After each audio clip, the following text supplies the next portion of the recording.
The name of the story is Dead-Sperado. It is written by Lucy Blue, who is me. It is from the book Bury Me Not, available now from Falstaff Crush, which is part of Falstaff Books. And if you follow the link below, you can get your very own copy. So this is Dead-Sperado. The only way I know how to tell you what happened is to tell it. And if you don't believe me, that is certainly your privilege.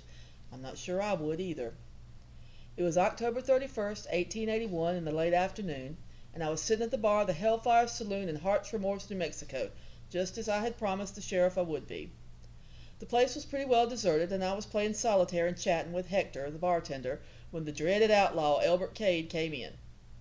I knew he'd seen me as soon as he walked through the doors. Pretty much every man did, but he stopped at the poker table to whisper a word in the ear of the dealer before he came over to the bar. As soon as he walked away, the dealer mumbled something to the rummy and the cowboy he was skidding, and all three of them got up and walked out the door. "You bad for business, mister," Hector said. "You want a drink?" "Why not?" Cade set his dusty hat on the bar. Hector poured him a whiskey, and he pulled a stack of silver dollars out of his pocket. "Is the lady thirsty?" Truth be told, it was a little early for me, but with what all I had planned for the evening, I figured it couldn't hurt. Besides, Hector would have skinned me alive if I'd turned down a drink. So I gave Cade my best smile and said what he had said. Why not? Hector poured me a whiskey too, and the outlaw and I toasted one another and drank. "You want another?" Hector asked him. "Let me play with this one for a little while," Cade said, waving him off. "Suit yourself." Hector walked away, and I went back to playing cards and letting him watch me for a minute. "Is your name Daisy?" he finally asked. "Well, I don't know," I said, putting a queen on a king. "Why would you think it was?" He chuckled, a good sign. "Because I heard that the only thing worth seeing in Heart's Remorse is a yellow-haired dove named Daisy." "Is that a fact?" "It is," he said, sitting on the stool beside mine. "And I'm here to tell you, miss, this is one shithole of a town." He leaned on his elbows and looked over my solitaire board. "But they say this beauty is such a treat she gets $20 for an hour of her company." He reached over and put a jack on my queen and turned up the ace of spades. And that I had to see. "And you think I might be this Daisy?" I moved the ace and turned up a 5. "Thank you kindly, mister." I turned my head to look into his eyes. "I'm flattered." I wanted to ask her a question. He was better looking than his wanted poster, which was a surprise. Most of them look a damn sight worse in the flesh. "And what was that?" He reached into another pocket and came out with another stack of coins, but these were gold. "If she gets $20 for an hour, what would she charge for a night?" "She doesn't usually take callers for the night." If the sheriff's plan went off the way he hoped, Cade wouldn't be around for the night. So I figured I didn't have much else to lose. I put my hand on his on the bar. "But I could make an exception." "So you're Daisy?" He took my hand as gently as he might have picked up a baby bird. "I am." I had never met him, but I hated him. I figured I had good reason. But it was hard to remember that with him sitting in front of me being so nice. "So how much, Daisy?" I smiled. $100 in gold. He smiled back. "Done." He pushed the stack of coins to me on the bar. I stood up and scooped them up. "Then come on upstairs." The wanted men I had known professionally in the past had gone at love-making like a buffalo caught in a bear trap, but Cade was different. He made me strip down naked to skin, but he helped me do it, and he did the same. Unhooking the back of my corset, he kissed the back of my neck, and a shiver went down my spine. "You are a pretty thing," he said, his voice as tender as his kiss. "I thank you." I turned to face him, and he took me in his arms. I didn't ordinarily allow my clients to kiss me on the mouth, but since I was helping to send him to the gallows, I figured I ought to make an exception. He kissed me, and I twined my arms around his neck, thinking his breath was not bad at all for a cowboy. Whiskey, but no tobacco. He picked me up and swung me around, and I laughed into his mouth. "Bless your heart," he said, laughing too. "How did you end up here?" I knocked that question away the same as I always did, without even thinking about it. "Did you spend all that money for my sparkling conversation?" "Damn, honey." He tossed me on the bed, making me shriek, "You ought to learn how to slow down and enjoy your work." He fell on top of me, and I tried to wrap my arms around him and get him down to business, but he wasn't having it. He kissed me again, pinning me down to the bed. The tip of his tongue teased my lips, and I shivered, breaking out in goose flesh. Running his calloused hands down over me, he kissed his way down to my breast, pausing to tongue each nipple hard, then moving even further down, his tongue flickering into my navel. "Quit it," I said, batting at him, but every muscle I had was going weak. "Hush." He slid both hands under my rump and squeezed, making me giggle. But when he kissed me down below, I wasn't laughing. "You better quit," I said breathlessly. Sparks were dancing over me like lightning. I'd never felt anything like it. To my sweet relief, he paid me no mind in the slightest, nuzzling deeper, teasing the little nub most cowboys couldn't find with a guide and a hound dog between his lips and his tongue until I screamed out, coming so hard I forgot who he was and I was and everything else. When he came back up and kissed my mouth, I wrapped my arms around his shoulders and kissed him back. And when he pushed inside me, I climaxed again, clinging to him like I was drowning as he stroked deeper, crying out with him as he came. He was holding me close, whispering something, but I couldn't understand him, and I didn't care. Cradled close to him, feeling his heartbeat, I drifted off to sleep. I woke up to the sound of Cade loading a shotgun. I sat up in bed to find him standing at the window with his back to me, dressed in nothing but his long handles and boots. "Are they here already?" I said, still half asleep. "Who?" he said, looking back at me. Before I could answer, the door crashed open, the lock and frame splintering.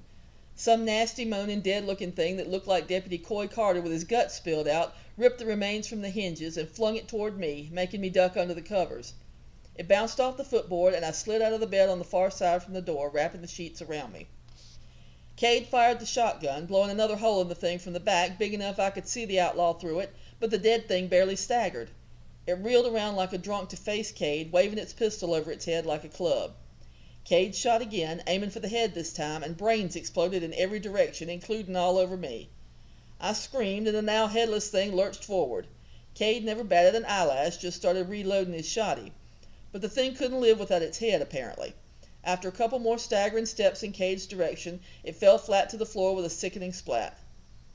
"What the hell is that?" I demanded. "Put some damn clothes on," Cade ordered at the exact same time. "Yeah, but what is it?"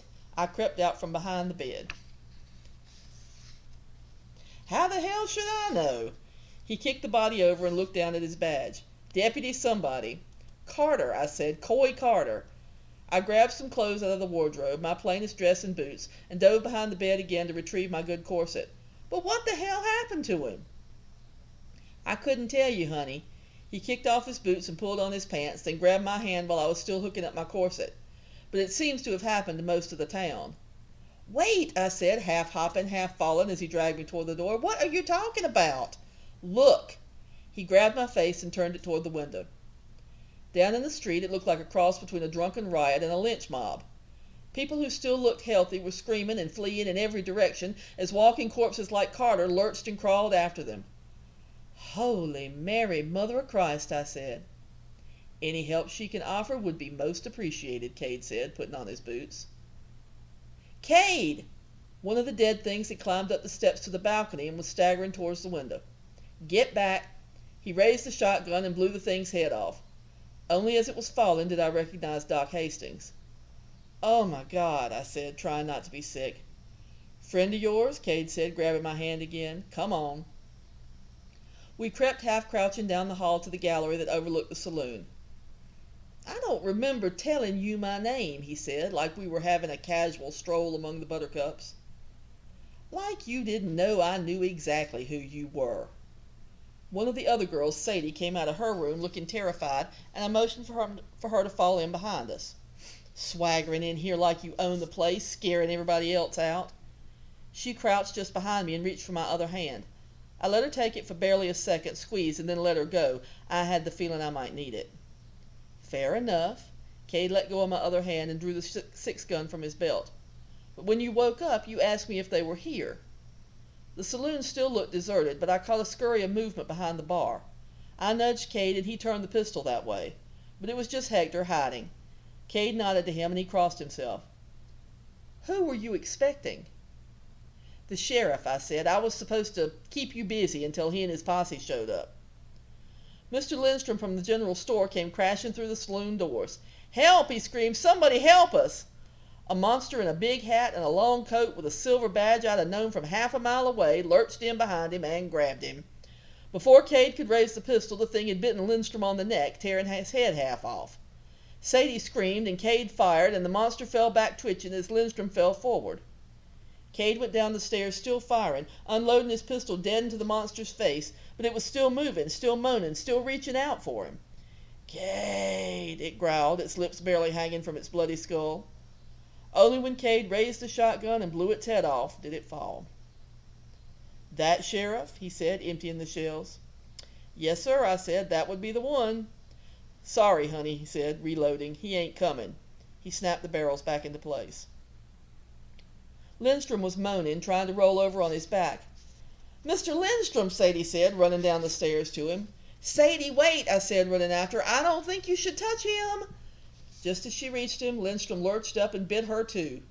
His skin had already gone green like he'd been dead for days, and as Sadie stood there screaming her fool head off, she started to turn green too. Cade shot Lindstrom point blank, decapitating him with a single shell without a second thought. But he backed away from Sadie, looking shaken up for the first time since the madness started. "I ain't gonna hurt you, mister," Sadie said. Her voice slurred like she'd been drinking whiskey with a laudanum chaser. "I'm just so hungry." She was moving closer, reaching out for him, and he couldn't seem to make himself shoot. A machete sliced through the air, and her head went flying as her body fell. Hector was standing behind her, still holding the blade. "Sorry, Chiquita," he said, making the sign of the cross. Two more men came running in, and Cade raised the shotgun, and Hector raised his machete. "Hang on," Cade said. "They're with me." The two men looked frightened out of their minds, but very much alive. One was black-skinned, the other was wearing a serape. Both were carrying pistols, and the black man had a shotgun slung in a holster across his back. "Holy shit, boss," the serape wearer said to Cade. "Holy shit." "Zombies," the black man said. "Zombies?" Hector repeated. "What the heck is a zombie?" "You want me to explain, or you want to get out of here?" the black man said. "Both," Cade said, "but one at a time. I was behind the bar, grabbing all the ammunition I could find. Come on, Daisy." I threw it all in a sack and came out, and Cade grabbed my hand again. "When all this is over, you and I are going to have a conversation." "Shotgun shells," I said, handing the sack to the black man. "Thank you, ma'am," he said, tipping his hat and smiling. "Much obliged." "We should go to the mission," Hector said. "Father Rodrigo will know what to do." "Not a chance," Cade said, moving to the window, dragging me behind him. "Actually, boss, it's not a bad idea," the black man said, following. "I'm Thomas, by the way, miss." He offered me his hand. "Daisy," I said, shaking it. "You think maybe we can stick to the subject?" Cade said.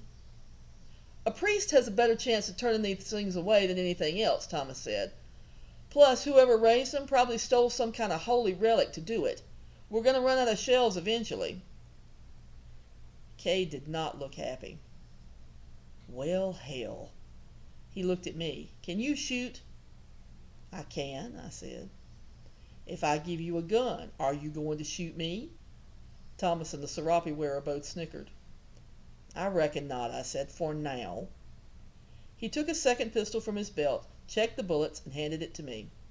"The bang comes out of that end," he said. "Now come on." I couldn't resist pointing at the back of his head as he walked away, but Thomas shook his finger at me, grinning, and I lowered it again and followed him out to the street. The walk from the saloon to the mission was the longest, most horrible 20 minutes of my life. Cade had been right. More than half the town had been turned into zombies. I only fired Cade's gun once, but I made it count.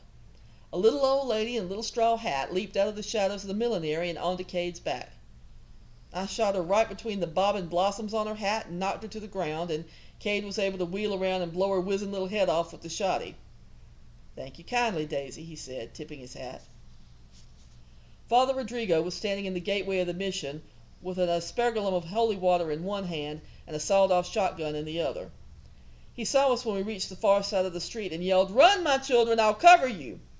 Cade grabbed my hand and dragged me behind him, almost pulling my arm out of the socket as I struggled to keep up. Thomas and Serape, whose name was actually Luis, covered our rear, running backwards. Hector was so close behind me I could feel his breath on the back of my neck as he screamed like a woman all the way across the street. A zombie in a farmer's overalls and straw hat lurched out from behind a broken-down wagon directly in front of us. Cade raised his pistol, but the priest got him first. His head exploded and he fell. Cade just ran straight over him, stepping on his chest with a deadly squish. I tried to follow, but tripped when my shoe got tangled in the straps on his overalls. I almost hit the ground, then Cade hooked an arm around my waist and hoisted me off my feet, still running. As soon as we passed through the mission wall, Father Rodrigo and Cade swung the heavy iron gates closed and chained them. "What if someone else comes?" Hector said. "We'll keep a lookout," the priest said. "You take first watch." I saw him exchange a look with Cade. There weren't many more people in town left to come. About 24 grown people were already gathered inside the church, and about half that many kids. My mind flashed on the image of a kid zombie, and I pushed it away, feeling sick. Cade had set me back on my feet, but he was still holding my hand. I jerked away from him, and he jerked his gun out of my other hand and shoved it back in its holster. "Welcome, my children," Father Rodrigo said. "I don't know how long we can stand against these creatures, but you are welcome to take sanctuary here as long as it lasts." "We may be able to help you with that, Father," Cade said. "Thomas, tell the Father what you didn't tell me back at the saloon." "These creatures are called zombies," Thomas said. "My ma used to keep company with a hoodoo man back in New Orleans, and he used to talk about 'em all the time. A hoodoo witch has raised them from the dead." "That sheriff wasn't dead until the zombies came," Cade pointed out. "Was he, Daisy? I know y'all were friends." "That's the thing about zombies, boss," Thomas said. "You make one or two, then everybody they bite becomes a zombie too." "I wasn't any great friend of the sheriff," I couldn't help shooting back, even though I knew it was hardly the most important issue on the table at the moment. "I just hate you." "And why is that exactly?" Cade demanded. "What did I ever do to you besides make your eyeballs roll back in your head, which, by the way, you gave every indication of liking at the time?" "This hoodoo witch, as you call him," Father Rodrigo said, giving us both a stern look. "How would he raise the dead?" "There's a spell for it," Thomas said, "and they would use some kind of religious relic, something with power. Has anything been stolen from the church lately?" "We have no relics here," the priest said, "except... but that could hardly be considered a spell." "What?" Cade said, still giving me a dirty look. I stuck my tongue out at him, and he raised his hand like he wanted to give me a smack. "I was translating a Spanish text for a friend in San Francisco," Father Rodrigo said. "A very old manuscript he found in the catacombs of the mission there. It did speak of the raising of the dead, but I assumed it was a bad translation of Revelation." "Was this text stolen?" Cade asked. "The original text, no," the priest said. "But the translation, yes. It disappeared from my office sometime during confession, more than a month ago. And there was something else strange, something that happened last night." Several of the other townsfolk had gathered around to listen, and some of them were whispering and pointing at Cade. "One of the graves in the churchyard was opened." "Zombies climbing out," Thomas said. "I don't think so," the priest said. "I refilled the grave myself, and I saw no sign of zombies." "Whose grave was it?" I asked. "What difference does that make?" Cade said. "I don't know," I said. "I'm just curious, is all." "The oldest grave in the cemetery that doesn't belong to one of the original mission priests," the priest said. "Aloysius Pike, the founder of the town." "That's got to mean something," Thomas said. "You reckon?" Cade said. "Like what?" "Like I don't know, boss," Thomas said. "What are your thoughts?" "Yeah, you're the one who's supposed to be the criminal mastermind," I said. "What do you think we ought to do?" It was a testament to Cade's patience that he didn't sock me one. I could see from his face he would have really enjoyed it. "I think the good father here needs to start going over that manuscript of his with a fine-tooth comb to see if there's any way to get rid of these things that doesn't involve shotgun shells," he said. "Because if they make a new one every time they bite somebody, we're going to run out of ammunition sooner rather than later." "Every time they bite somebody?" Hector said. He had come in from keeping watch outside without any of us noticing, and he did not look good. "They don't have to kill 'em?" "I don't think so," Thomas said, backing away from him. "Though Ma's man said if the victim survived, it took him longer to turn." Cade raised his shotgun and pointed it at Hector. "Did you get bit, Hoss?" "Stop it," I said, grabbing his arm. "Leave him alone." "No, Chiquita, he's right," Hector said. He pushed up his sleeve and showed us a nasty bite on his arm just above the wrist. "I'm turning into one of those monsters." His eyes looked bloodshot, and his skin was turning green. He swayed on his feet. "I don't want to be a monster." "There's got to be a way to help him," I said. "Father, look in your book." Before the priest could answer, Cade fired. That was my limit. I couldn't stand any more. As the other townsfolk turned away and Father Rodrigo started to administer the last rites, I pushed Thomas out of my way and ran up the aisle of the church, past the rest of the townsfolk sitting in the pews, and past the altar, and through a little door at the front that led to a sort of cross between a parlor and a closet. I tried to sit down on the wooden bench there and slipped, ending up on the floor. I didn't even have the strength to stand up. I just sat on the cold floor and cried. I saw my hands were smeared with gunpowder and blood, and I cried harder. I don't know how long I was there, just bawling like a lost calf, before the door opened behind me. "Oh, now, don't start," Cade said, kneeling down beside me. "What good is that going to do?" He gathered me close in his arms, and I turned against his chest and cried some more. "It's all right, honey," he soothed, stroking my hair. "It's going to be all right." "You just shot him," I choked out between sobs. "Like it was nothing. You just shot him in the face." "He wanted me to shoot him, honey," he said. "There wasn't any way to save him. You know that." "I know," I said, "but it was mean, Cade. It just seems so mean." "I know," he said. "It's a mean world, honey, and I'm a mean son of a bitch." "You are." I nestled against his chest. "You really are." He turned my face up to his and kissed me, and I let him, twining my arms around his neck.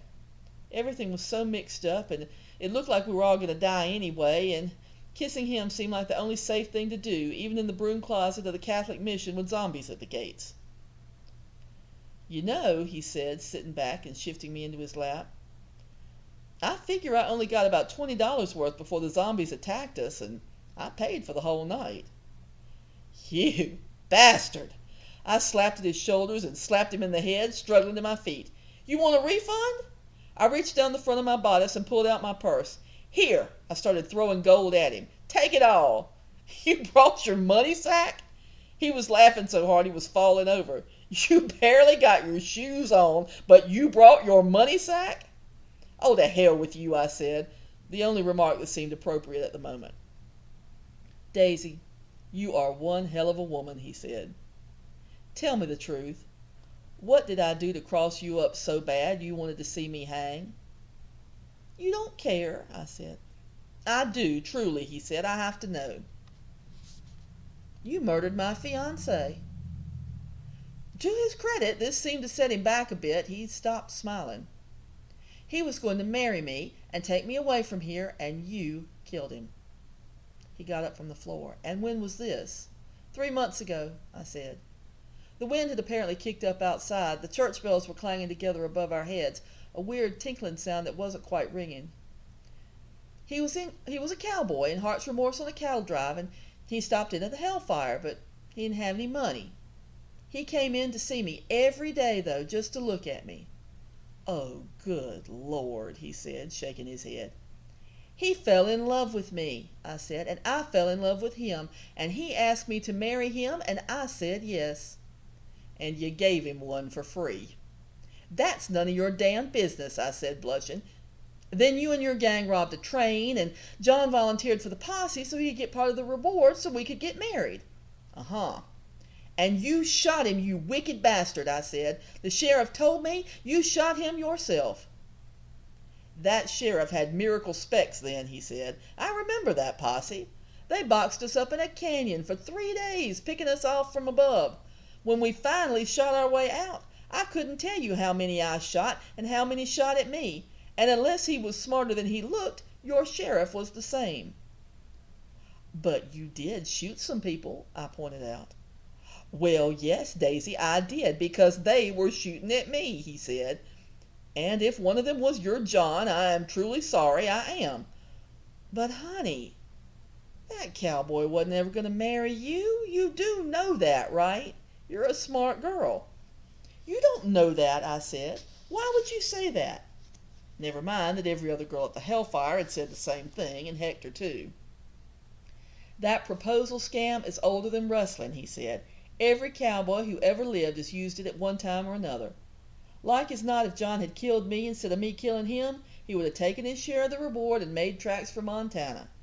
Either way, I doubt very much you would have ever seen him again.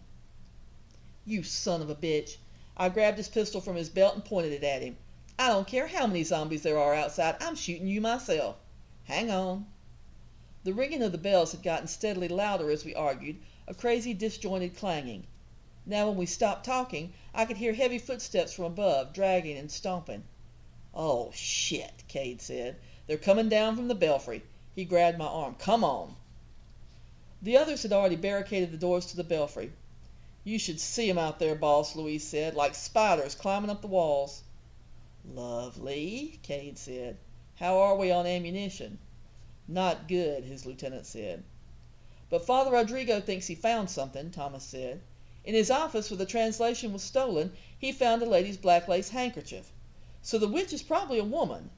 If we can figure out who it is, we can find her and make her stop. And how are we supposed to do that? Cade said. It could be anybody. I think I know who it is, I said. They both turned and looked at me like I'd exploded a bomb. The Raven. The zombies were clawing at the wooden doors now, and the other women and children were crying, huddled at the foot of the crucifix over the altar, as Father Rodrigo prayed and did something I couldn't see, with a crate open in front of him. She was a dove, and she was from New Orleans, and black like Thomas. She used to use those weird cards to tell fortunes in the saloon, and she always said she could do voodoo. And you're just mentioning this now? Cade said. I didn't think about her because she left town months ago, I said. Her lover was an outlaw, and he got hanged. Here, Cade said, in Heart's Remorse. Yes, sir, I said. The sheriff caught him, the judge and jury found him guilty, and they hanged him in the center of the town. The Raven didn't even seem all that upset. She just packed up her stuff and moved out to the desert. Do you know where in the desert? Cade asked. Just a little shack about 5 miles out, I said.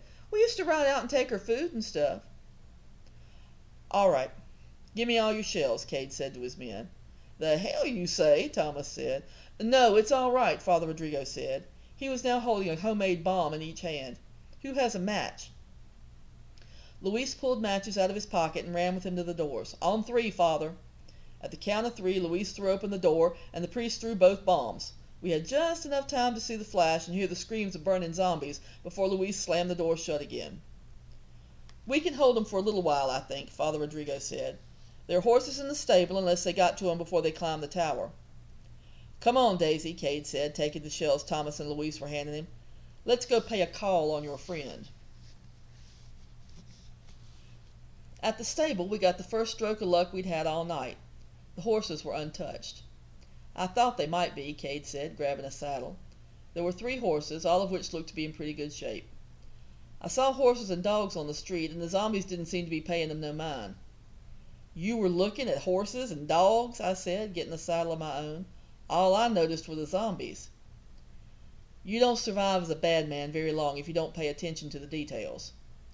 He was saddling the biggest of the horses, but he stopped. You know, it occurs to me that a horse can outrun a zombie. I reckon it could, I said. The ones we've seen are moving pretty slow. You and me, we could saddle these horses, ride out of here, and never look back. The same thought had occurred to me, but I would never have admitted it to him. And leave all these people to get eaten by zombies when we're their last hope, I said. All those good Christian souls in the church, and Father Rodrigo, and your own men. Better them than me, he said with the kind of grin that probably gave bank tellers and train engineers bad dreams. What do you say, Daisy? It grieves me to write it, but I was mightily tempted. But then I thought about Father Rodrigo and all those kiddies, and I just couldn't do it.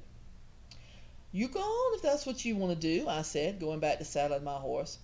I'm going to talk to the Raven and put a stop to this. He just stood there, watching me for a minute until I finished strapping up the saddle. Well, hell, he said, finishing his own. I started to mount up, and he grabbed me by the hindquarters and hoisted me into the saddle. "You know I can't leave you, Daisy," he said, mounting his own horse.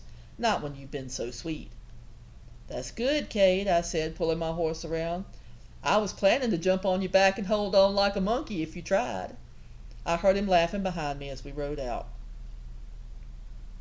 We only saw a few zombies up close on the way to the Ravens' shack, and those we just outran, saving ammunition. But we could hear them in the distance all around us and see groups of them staggering around in the moonlight, tearing into each other. "We can't outrun this," I said to Cade when we stopped for a minute to give the horses a rest. "It's spreading too fast." "Come on," he said, "let's find the witch." She wasn't hard to find. The Raven was dancing around in the moonlight in her front yard, waving a skull over her head and hooting and hollering like a crazy woman. Her mutt dog Jack was dancing and barking all around her.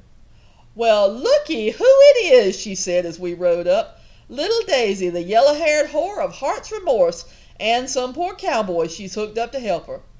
Tell me something, honey. How are things in town?" Before I could answer, she started laughing fit to bust a gut. "I'm just guessing you already know," I said, getting down off my horse. "Whose noggin you got there, Ray?" "Aloysius Pike, of course," she said. "The slack-jawed cracker son of a bitch who founded that horse-piss town." She turned to the skull. "Ain't that right, honey lamb?" She kissed the thing on its grinning, toothy mouth. "Now that's just nasty," I said, looking back at Cade. He pulled his pistol and aimed it at her. "Undo it, ma'am," he said. "Go on and kill me," she said, laughing. "Won't make no difference at all. It's the hoodoo that matters." "Ray, this is stupid," I said. "You are going to kill and make zombies of the whole town, maybe the whole world, because of that no-account skunk you used to cuss like the devil every night for cheating and drinking and beating you and stealing your money." "Don't matter what he did," she said, cutting me off. "He was mine." "What the hell is wrong with the women in this town?" Cade said. "Hell is right, mister," she said. "We are the devil's daughters, ain't we, Daisy?" She laughed and danced another caper with her dog. "Daisy," Cade said, holstering the pistol. He was staring into the darkness beyond the shack. "Get back on your horse." He raised the shotgun. I heard them before I turned around to look. A whole congregation of zombies, moaning and dragging themselves forward in a slow, unstopping mob. "Oh, shit," I said, turning to run. But Ray dropped the skull and grabbed me. "Come and get her, my baby," she shrieked at the zombies. "Don't she look tasty?" "Let go of me, you crazy heifer!" I tried to reach back and claw at her, but she grabbed a handful of my hair and pulled so hard I saw stars. "Daisy, be still," Cade was yelling. "I can't get a clear shot." "You can't kill her," I said. "She's the only one who knows how to stop the zombies." "What's the matter, cowboy?" Ray cackled. "You don't like your blonde girls green?" "Raven."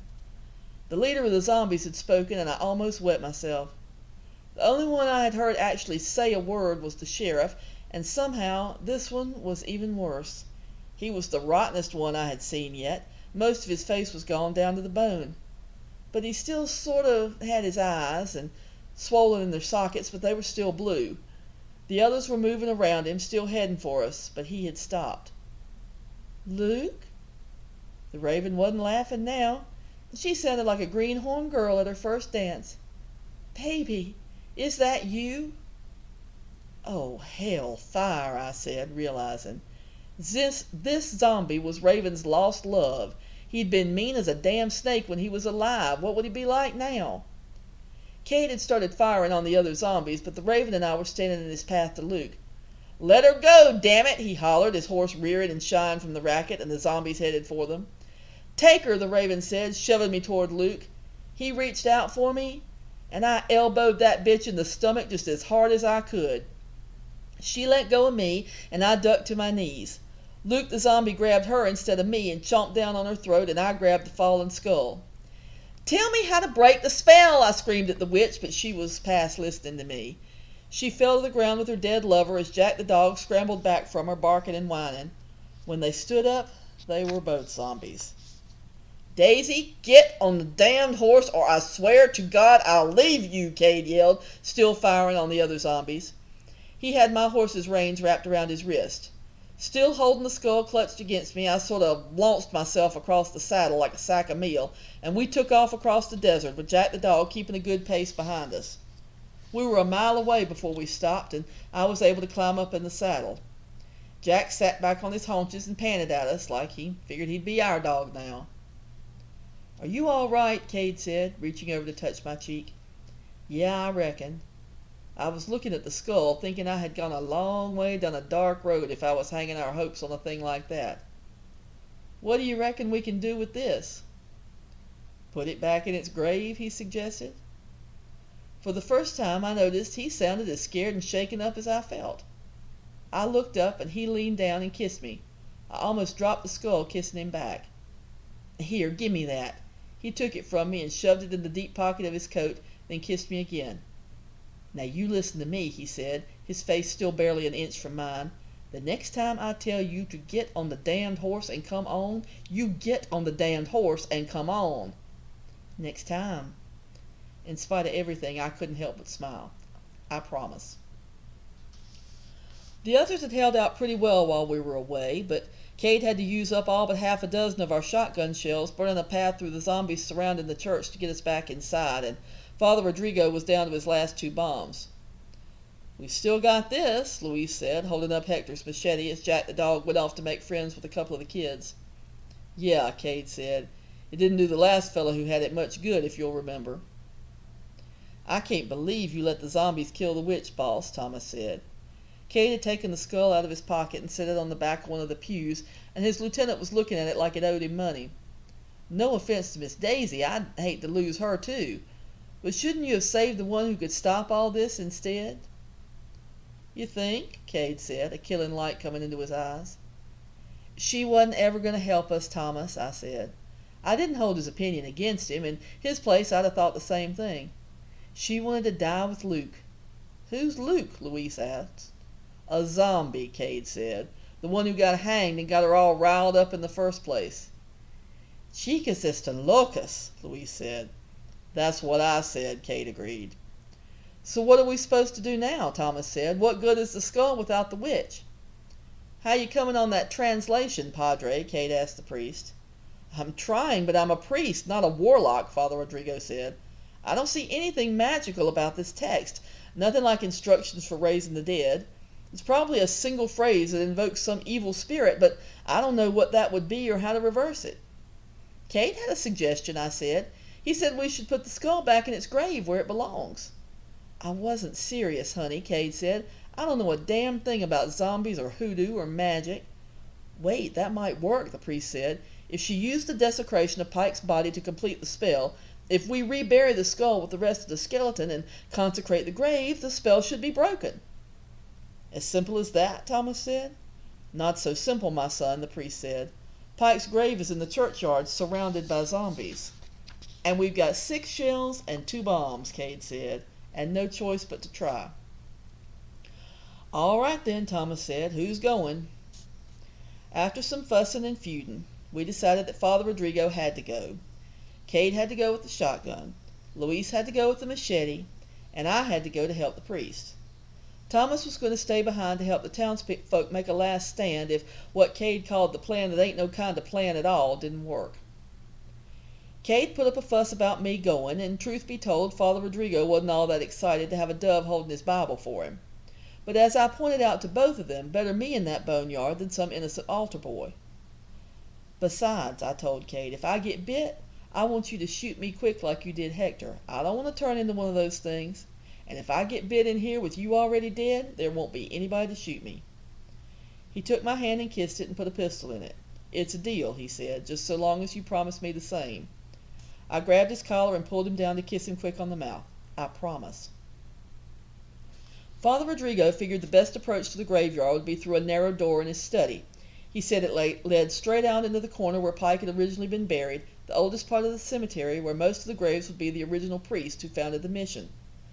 "Stay close to me, my child," he told me. I was carrying the Bible. He had his holy water in one hand and a big silver crucifix in the other. "If we're attacked, these holy objects might drive the creatures back long enough for you to escape." "I wouldn't count on it," Cade said, loading 2 shells into his long-barreled shotgun. He had already loaded the priest's snub nose and shoved it into his belt. "But it can't hurt, I reckon." "Just go, boss," Louise said, bringing up the rear. "Let's get it over with." Cade winked at me. "Let's do it." He kicked open the door and stepped out, then stopped. Well, I'll be damned. We had expected to find zombies crowded up to the door like there were out front, but the graveyard was completely deserted, completely quiet. A cold mist drifted knee-deep over the ground, but there wasn't a zombie in sight. "Now why don't this make me feel better?" Cade said.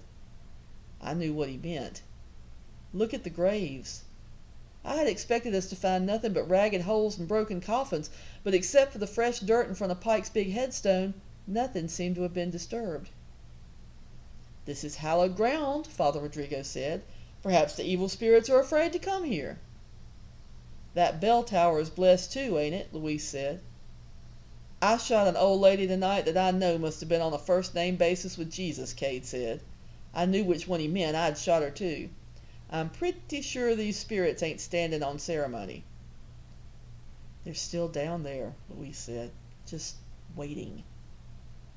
The mission was old, much older than the town. There must have been at least 100 graves. I felt sick just looking at them, and I could tell the others felt the same. "Let's get started," Cade said. "Louise, grab that shovel and start digging." Luckily, the good father was a half-assed grave digger, and Louise was motivated. It took him almost no time to reach the crumbling remains of Pike's coffin. "Get the skull," Father Rodrigo told me as Louise climbed out of the shallow grave and he climbed in. I tucked the Bible under my arm and turned to get the skull out of Cade's pocket. So my back was to the grave when I heard Louise let out a squeak. Cade and I turned around to find Louise fighting a dry skeleton that had apparently come out of the ground at his feet, one of the old priests, and he still had the rags of his cassock stuck to his shoulders and hips. Cade raised the shotgun, but Louise said, "Wait, boss," and lopped the thing's skull from its neck with the machete. "Help the padre." Father Rodrigo was standing in the broken rib cage of Pike's skeleton. Zombie hands were crawling out of the earth all around him like thick white worms, clutching at him as if to drag him down. He was hollering prayers and flinging holy water in every direction, but they didn't seem to be paying him much mind. "Daisy, give him the skull!" Cade shouted over a rumble like thunder. All around us the ground was shaking and starting to crack open. I hunkered down beside the grave and traded in the skull for the cross. "The Bible," he said. "Where is the Bible?" Oh, hell! I had dropped it when I saw the zombies. "Open it to the marked page," the priest said as I ran to retrieve it. Zombies were starting to climb out of the earth, but I wouldn't let myself stop to look. I turned back to Father Rodrigo with the Bible open like he'd said, just as I heard Cade fire. Bang! One shotgun shell gone. The priest was chanting something in Latin, the funeral mass, I reckoned. Another dry skeleton had hold of Louise, but as soon as the Latin started, it sort of shuddered all over and shattered. "It's working!" Louise shouted. "Says you," Cade hollered from behind me. "These juicy ones are still coming." He fired again. Bang! 4 shells left. "Heathens," Louise said, running past me with his machete raised to help Cade. "They don't believe in nothing." Father Rodrigo climbed out of the grave, a rotting hand with arm attached still clinging to his leg. "It's finished," he said. "I'm done." I turned around. A solid line of zombies was lurching towards us, showing no signs of stopping. Cade was backing up, a weird, sick look on his face. "Oh, shit, boss," Louise said. "Oh, shit." "What?" I said. "Those zombies? Those dead ones?" Louise said, pointing. "They're all the ones the boss killed." "Dios mio," Father Rodrigo said, crossing himself. "Run," Cade said. "All of you, run like hell." He looked back at me. "Get to the horses, Daisy." But I wasn't listening. In the line of zombies, I saw someone I recognized. "Louise, hand me that damn skull," I said. Cade fired again, and the head of the closest zombie exploded as the body fell, but the rest kept coming. "Damn it, Daisy!" he yelled. "Here," Louise said, handing me the skull. "John Smith," I said, walking forward, holding the skull over my head. "Is that you?" The dead man, who had promised to make me his wife, stopped and turned his head to look at me instead of Cade. Maggots were crawling out of his cheek, but I knew it was him just the same. "Can you talk to me?" Daisy, get back, Cade said, grabbing for me, but I dodged away from him, still brandishing the skull. John had stopped, but the other zombies were still coming. One lunged for me, and Cade shot at it, catching it on the shoulder and pushing it back. He shot it again in the head, and it fell, 2 more shots down. Only 1 shot left. Daisy, honey, please. Did you ever mean to marry me, John? I asked the zombie. Cade and the others were behind me now. I was surrounded by zombies. Cade said you were lying to me, but you did love me, didn't you? Horror that he was, I could still see the handsome cowboy he had been, but somehow I didn't feel about him the way I had before. I felt sorry he was dead, but I didn't feel so sorry I had lost him. Did you love me, John? I didn't really expect him to answer me, but he did. No. He shook his head, the flesh of his neck pulling apart in shreds.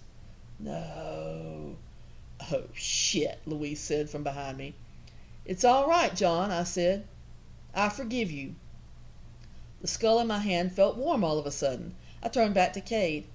And I forgive you, too. The skull turned hot and glowed with a pure white light. I held onto it with both hands as all around me zombies started to fall. Power like lightning grabbed hold of me, shaking me where I stood, making my teeth chatter and my eyes roll back. Cade grabbed the skull and wrenched it from my grip. He threw it into the open grave, and the white light poured from the hole. All over the graveyard, lifeless, unmoving corpses were being dragged back to their resting places, and the earth was closing over them. With a final crack of thunder, Pike's grave closed up, and the white light went out. We went back into the church and found Thomas and the others already celebrating. As dawn was breaking, we opened up the doors, and all of the zombies were gone. Hell hath no fury like a woman scorned, Cade said, as the 2 of us stood in front of the altar. And I reckon heaven has no blessing like a woman who forgives. I laughed, and he kissed me, pulling me close. I melted against him, laughing and crying at once. Then we heard the cock of a pistol and stopped kissing. Mr. Cade? Half a dozen of the survivors from the town were standing there with pistols pointed at us, actually pointed at Cade. We're real sorry about this, Mr. Cade, the man who had spoken went on. I recognized him. He was a clerk for the railroad. He came to the Hellfire every Friday after he got paid and stared at me for an hour, then spent $5 on a cheaper dub. But there's still the matter of you being a wanted outlaw. Have you gone crazy? I said. Cade risked his life to save you all. We know that, miss, one of the other men said, looking embarrassed.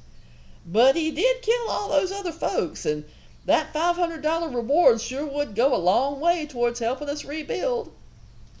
Cade started laughing, but I didn't think it was one damn bit funny at all. All right, gringos, that's enough, Luis said from behind them. He was holding his own pistol to Father Rodrigo's head. Let the boss go or the padre gets it. Nobody wants that on their conscience, right? I started to protest, but Father Rodrigo caught my eye and winked. Do what he says, my children, please, he said. Lower your guns and let them go. The townsfolk lowered their weapons, and Thomas handed Cade a pistol.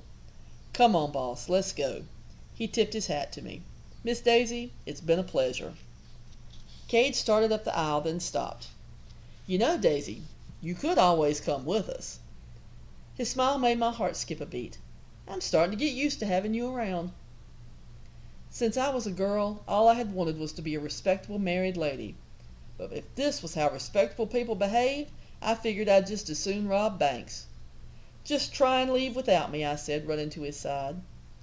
With only 3 horses in the stable, I had to ride with Cade, but I didn't mind much. He set me in the saddle in front of him, and I draped my arms around his neck. As we rode into the sunrise, I watched over his shoulder as we left Heart's Remorse behind. The end. And this book has 2 additional stories in it. Again, it's called Bury Me Not by Lucy Blue, and you can buy it through the link at the bottom. Thanks so much for listening.